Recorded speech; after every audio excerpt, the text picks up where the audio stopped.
Hello everyone, myself Mausam Pandya. I am your course instructor for Measurement in Industry for semester 5th Instrumentation and Control Engineering.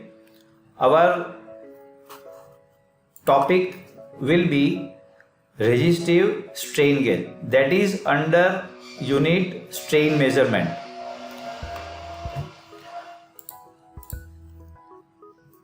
Now we will have first of all a recap. Stress and strain relationship that we studied in the previous session, where epsilon x, epsilon y and epsilon z we derived with respect to mu, that is Poisson's ratio, and Young's modulus capital E. And for two-dimensional system we derived sigma x and sigma y as you see here on the screen. So with this we will start with strain gauge. What is strain gauge? Resistance strain gauge. So here we will be talking about the change in resistance due to change in the length and change in the cross-section area of the conductor. Say for example, a strip of conductor or a conductive metal, if it is stretched, then electrical resistance of the strip will increase, and if compressed, electrical resistance of the strip will decrease.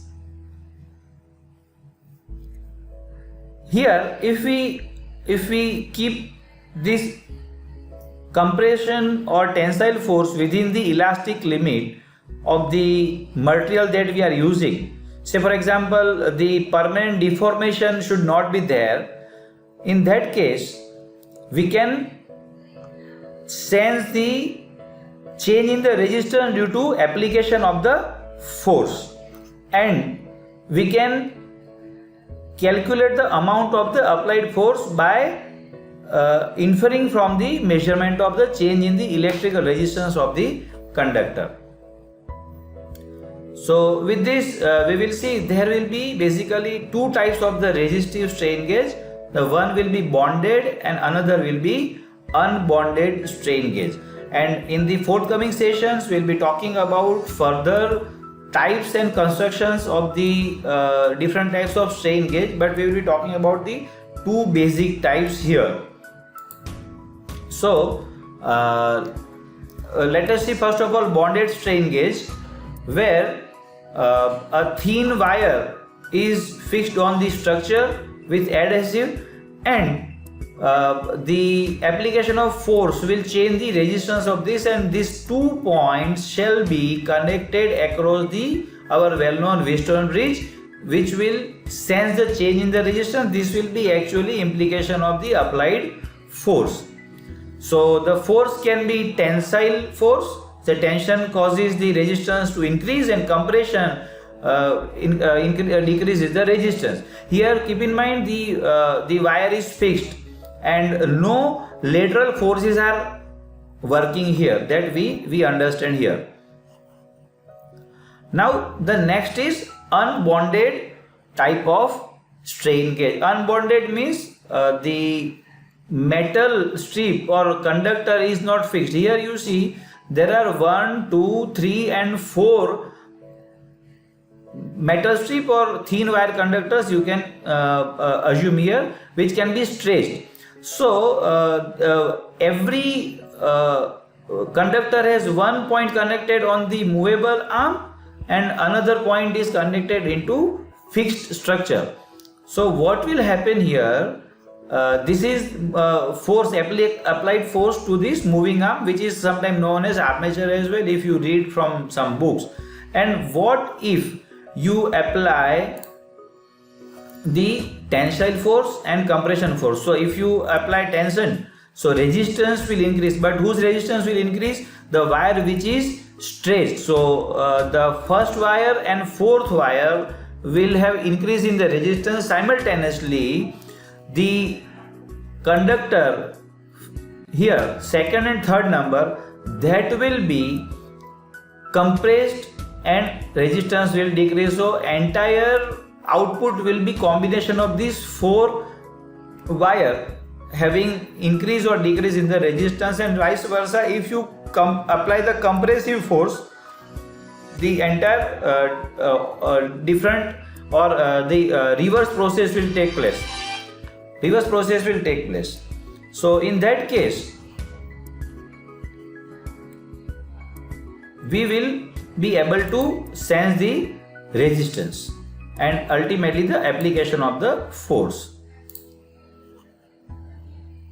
And here again we believe that no lateral forces are acting. Now we will be talking about a very decisive factor, that is gauge factor for resistance strain gauge. This theory is very much important with respect to GTU examination as well as the concept of strain gauge. So basically, what is gauge factor for us, that we will see here. So our basic equation is R is equal to rho L by A, where rho is specific resistance of the material of the gauge wire that we are using, L is the length of the conductor that we are using, and A is the cross section area of the conductor.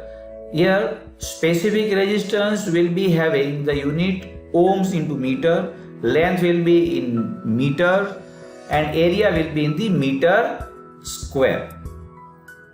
Okay, so with this let me clear here, we will be talking about the application of the tensile force, and the cross section area that we are taking is circular cross section area, where we will be using the equation of the area is pi r square.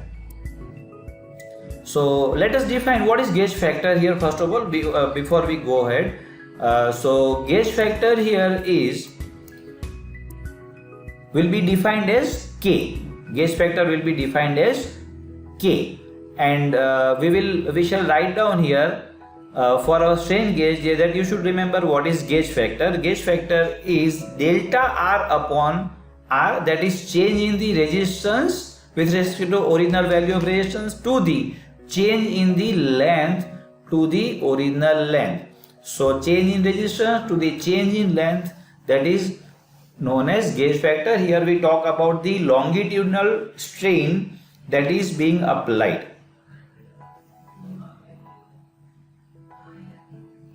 Now let us say we apply force, and by definition we have this equation sigma is equal to delta L by L, that we will remember, and we will also remember the original value of R, that is rho L by A, where A is circular cross section area. Now see here we can rewrite the equation delta R by R divided by the sigma, and this is the one basic equation that we have received for gauge factor from the definition.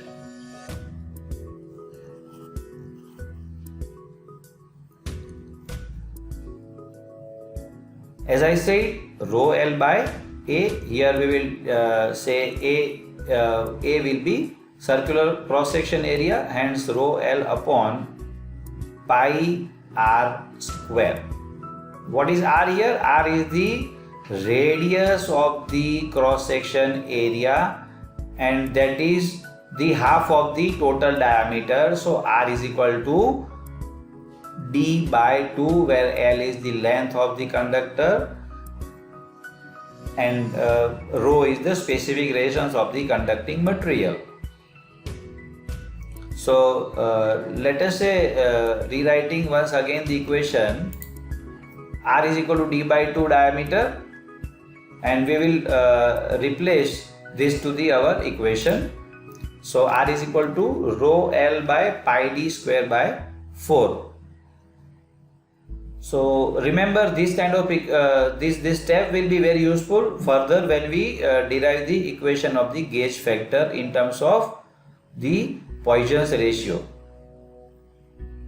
And here we say force applied, so new resistance will be RS. So here we are applying tension, so length will be increased and cross section area will decrease.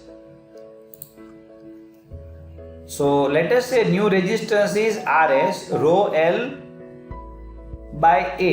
So here L will be added by delta L and the area of cross section is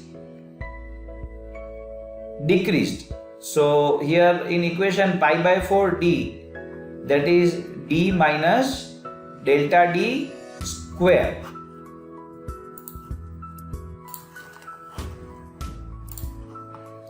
So rewriting the gauge factor equation for gauge factor, the new resistance is Rs, L plus delta L upon pi by 4 d minus delta d square. So this will be whole square of the entire bracket in the denominator. Hence we write down d minus 2d delta d plus delta d square. Now here delta d is a very small quantity. In fact, let me tell you, the conductor that we are using, that will be having diameter in the micrometer range. Hence the itself d is very small, so delta d will be very small, and hence the higher power of the delta d can be neglected. So delta d square we can neglect here from the equation. So by neglecting delta d square, we will be rewriting the equation once again. Let us change the ink color for you. Rs is equal to rho into L plus delta L, and the denominator will be changed slightly, pi by 4 into bracket d square minus 2d delta d. That's it. Now we will be modifying this equation for a while to reach the combination of delta L by L, delta D by D. That is what we can reach to Poisson's ratio and Young's modulus, etc. These are the terms, generalized terms. So always equation is derived in such a way that generalized terms can be done. So here we are taking common L, so 1 plus delta L by L, and we are taking d square as common in denominator, that is 1 minus 2d delta d upon d. So this is what equation here taking shape is. Now keep in mind delta L by L and delta d by d, that will be very useful. Okay, so we will keep it up to this point today, and we will meet in the next session. So see you till then. Keep watching the videos and keep revising. If you have any doubt, please write down on this email. Thank you so much.